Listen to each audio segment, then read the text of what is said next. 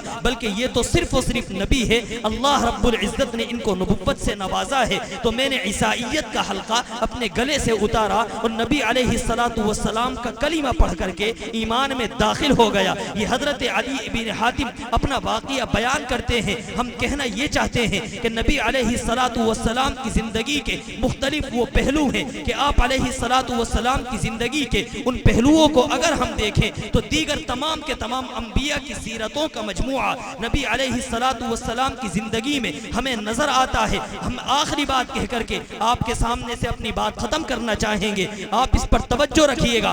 آپ نے سنا حضرت موسیٰ علیہ السلام کے بارے میں کہ آپ نے مصر سے مدین کی جانب ہجرت فرمائی ہے۔ حضرت موسیٰ نے اگر ظالم بادشاہ فرعون کو چھوڑ کر کے مصر سے مدین کی جانب ہجرت فرمائی ہے، اگر آپ یہ نمونہ دیکھنا چاہتے ہو تو امام الانبیاء نبی علیہ السلام کی زندگی میں دیکھنا کہ مکے کے کافروں کی وجہ سے نبی علیہ السلام نے مکہ مکرمہ کو چھوڑا ہے اور مدینہ منورہ کی جانب ہجرت فرمائی ہے۔ اگر آپ نے حضرت عیسیٰ کے بارے میں سنا کہ زیتون نامی پہاڑی پر کھڑے ہو کر کے حضرت عیسیٰ نے اللہ رب العزت کے پیغام کو پہنچایا ہے، اگر یہ چیز دیکھنی ہو امام الانبیاء کی زندگی میں دیکھنا کہ آپ نے کوہ طور پر کھڑے ہو کر کے امام الانبیاء نے کوہ صفا پر کھڑے ہو کر کے اللہ رب العزت کے پیغام کو پہنچایا ہے۔ اگر آپ نے حضرت موسیٰ کے بارے میں یہ سنا کہ کوہ طور پر حضرت موسیٰ اللہ سے ملاقات کرنے جاتے تھے، تو پھر امام الانبیاء کے بارے میں بھی دیکھنا کہ آپ غار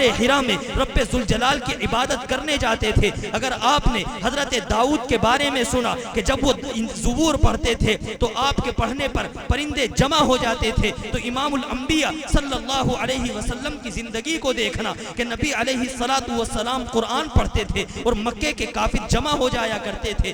آپ نے بات سنی ہوگی امام الانبیاء صلی اللہ علیہ وسلم خانہ کعبہ میں تلاوت کر رہے ہیں، قرآن کریم پڑھ رہے ہیں، ابو جہل بھی آ کر کے قرآن سنتا ہے، ابو لہب بھی قرآن سنتا ہے، ابو سفیان بھی قرآن سنتے ہیں اور اخنس بن شریق بھی قرآن سنتا ہے۔ یہ تمام کے تمام لوگ وہ ہیں جو کافر ہونے کے باوجود امام الانبیاء صلی اللہ علیہ وسلم کا کلام سنتے نظر آتے ہیں۔ آپ دیگر انبیاء کی زندگی کو دیکھتے جائیے گا اور امام الانبیاء کی زندگی کو بھی دیکھیے گا۔ ہم یہاں پر یہودیوں کو مخاطب بنا کر کے کہنا چاہیں گے، اگر تمہارے پاس ایسے حضرت موسیٰ ہیں کہ جنہوں نے فرعون کے ظلم سے اپنے آپ کو بچا کر کے آپ نے مصر سے مدین کی جانب ہجرت فرمائی ہے، تو ہمارے پاس ایسے امام الانبیاء ہیں کہ جنہوں نے مکے کے کافروں کی وجہ سے مکہ مکرمہ سے مدینے کی جانب ہجرت فرمائی ہے۔ ہم یہودیوں سے کہیں گے کہ اگر تمہارے پاس ایسے حضرت موسیٰ ہیں جنہوں نے کوہ طور پر جا کر کے رب ذوالجلال سے ملاقات کی ہے، ہمارے پاس بھی ایسے نبی ہیں جنہوں نے غار حرا میں جا کر کے رب ذوالجلال کی عبادت کی ہے۔ ہم عیسائیت سے کہیں گے اگر تمہارے پاس ایسے نبی ہیں جنہوں نے کوہ زیتون پر کھڑے ہو کر کے لوگوں کو دین کی دعوت دی ہے، ہمارے پاس بھی ایسے نبی ہیں جنہوں نے کوہ صفا پر کھڑے ہو کر کے کہا تھا کہ اے قریش کی جماعت، اے بنو عبد المطلب، اے بنو زہرہ، اے بنو تمیم، میں تم لوگوں کو تمام کو مخاطب بنا کر کے کہتا ہوں کہ آؤ اللہ رب العزت پر ایمان لے آؤ۔ اگر حضرت عیسیٰ کوہ زیتون پر کھڑے ہو کر کے اللہ رب العزت کی دعوت دیتے ہیں تو ہمارا نبی بھی کوہ صفا پر کھڑے ہو کر کے اللہ کے دین کی دعوت دیتا ہے۔ ہم صحابیوں سے کہتے ہیں اگر تمہارے پاس ایسے داؤد ہیں کہ جب وہ زبور پڑھتے تھے تو پرندے جمع ہو جاتے تھے، تو ہم کہتے ہیں کہ ہمارے پاس ایسے نبی ہیں کہ جب وہ قرآن پڑھتے تھے کافر جمع ہو جاتے تھے۔ ہم کہیں گے کہ اگر حضرت سلیمان کی بادشاہت تھی تو امام الانبیاء بھی بادشاہ ہیں جب آپ مکہ المکرمہ میں فاتح بن کر کے داخل ہو رہے ہیں۔ ہم کہیں گے عیسائیوں سے کہ اگر تمہارے نبی پرندے کو پھونک مار کر کے زندہ کر دیا کرتے تھے تو ہمارے پاس بھی ایسا نبی ہے جو کنکروں کو اٹھا کر کے ان سے بھی کلمہ پڑھوا دیتا ہے۔ ہم کہیں گے یہاں پر حضرت سلیمان علیہ السلام کے ماننے والے اور حضرت عیسیٰ کے ماننے والوں سے کہ اگر حضرت عیسیٰ علیہ السلام نے جنگلات میں جا کر کے اللہ رب العزت کی عبادت کی ہے، اگر آپ نے درویشی اختیار کی ہے، رہبانیت اختیار کی ہے، تو ہمارے پاس بھی ایسا نبی ہے کہ جس نے غار حرا میں جا کر کے جنگلات میں جا کر کے اللہ رب العزت کی عبادت کی ہے۔